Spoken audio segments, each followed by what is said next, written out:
গমটো পায়ে ৰাইজ এইকেইদিন মোৰ ৰুটিন 12টালৈকে ছবি আঁকি 10টাত উঠি এয়া ৰ'দেই দিলে এনেও ৰ'দ কেলেই নিদিব বাৰু মই যদি 10টা বজাত উঠোঁ ৰ'দ দিবই আকৌ কালি যিহেতু পাৰ্চেল ছবি দুটা আঁকিছিলোঁ সেইটা আকৌ পঠাব লাগে সেইকাৰণে স্কুটিখন লৈ লগৰ লগত গুচি আহিলোঁ আকৌ এইফালে পালোঁহি আমাৰ বনগাঁও পালোঁহি বনগাঁও চাৰিআলি এইপিনে পাৰ্চেল পঠিয়াই আকৌ চাহ খাওঁ বুলি ক'লে চাহ খোৱালোঁ তাক ময়ো খালোঁ চাহ একাপ চাহ তাহ খাই আকৌ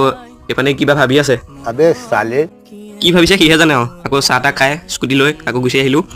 আহি পেলাই আকৌ বগৰী খাওঁ বহুদিন বগৰী খোৱা নাই সেইকাৰণে বগৰী খাবলৈ গুচি আহিলোঁ পটাপট এয়া বগৰী পালোঁহি বেছি নাই বগৰী খতমেই হ'ব হ'ল যিহেতু টাইমো হৈছে আৰু বগৰী খতম হোৱা পটাপট খালোঁ খাই বৈ ঘৰ পালোঁহি ঘৰৰ পৰাই অলপ বহিলোঁগৈ বহি লৈ এয়া ভলীবলটো কিবা ফুটা ওলাই আছে হেনো পাম গৈ থাকে তাকে ভলীবলটো অলপ পাম দি লওঁ পাম দি মানে হেৰি কওঁ এইটো কি বুলি কয় ডিম এটা ভৰাই লওঁ ভিতৰতো কিবা ফুটা ওলাই আছে হেনো তেতিয়া ডিমটো ভৰাই দিলে হেনো ফুটাখিনি মৰি যায় তাৰপিছত পাম এখন দি ল'ম দি লৈ অলপ প্ৰেক্টিছ কৰিলোঁ ইহঁতকেইটাই অকণমান প্ৰেক্টিছ কৰিলে তাকো শিকাই আছে আজিলৈ ইমান আছিলে নেক্সট টাইমটো লগ পাম বাই বাই